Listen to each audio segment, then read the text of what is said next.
আসসালামু আলাইকুম ইয়া হালাল কুবুর। আসসালামু আলাইকুম ইয়া হালাল কুবুর।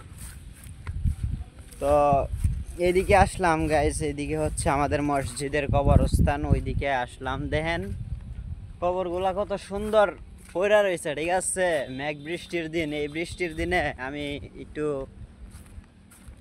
যাচ্ছি বন্ধের মাঝখানে ক্ষেতগুলা দেখতে যাচ্ছি। এটা হচ্ছে আমাদের কবরস্থান।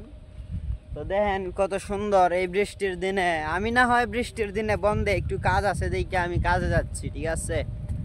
তো এই মেঘ বৃষ্টির দিনে কত সুন্দর পড়ে রয়েছে একলা একলা, হ্যাঁ, কেউ নাই আশেপাশে, কেউ নাই এই কবরস্থানে, আশেপাশে কেউ নাই। তো গাইস, হ্যাঁ বন্ধু ভাই, চিন্তা ভাবনা করেন, আজকে আমি না হয় আমার প্রয়োজনে আমি বন্ধু আসছি এই বৃষ্টির মাঝে, কিন্তু এভাবে বৃষ্টির মাঝে আপনারা পইরা থাকতে হইব একদিন, ঠিক আছে।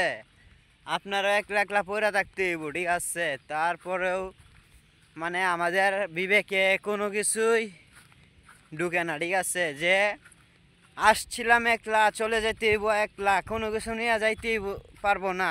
শুধু সাধারণ কাপড়, শুধু সাধারণ কাফনের কাপড়গুলো কাছে নিয়ে, মানে সাথে নিয়ে যাইতে হইব। আর যদি আল্লাহ তাআলার রহমতে কোনো হেদায়েত পায়া তাই, যেমন নেক আমল করে থাকি, তাহলে ওই আমলগুলো সাথে যাবে। আর হাজার হাজার না জানি কত গুনাই, পাহাড় পরিমাণ গুনাহ করছি আমরা, যার কারণে আমরা এমনও হতে পারে, আল্লাহ তাআলা না করুক, জাহান্নামে না দেউক আল্লাহ তাআলা, ঠিক আছে গাইস।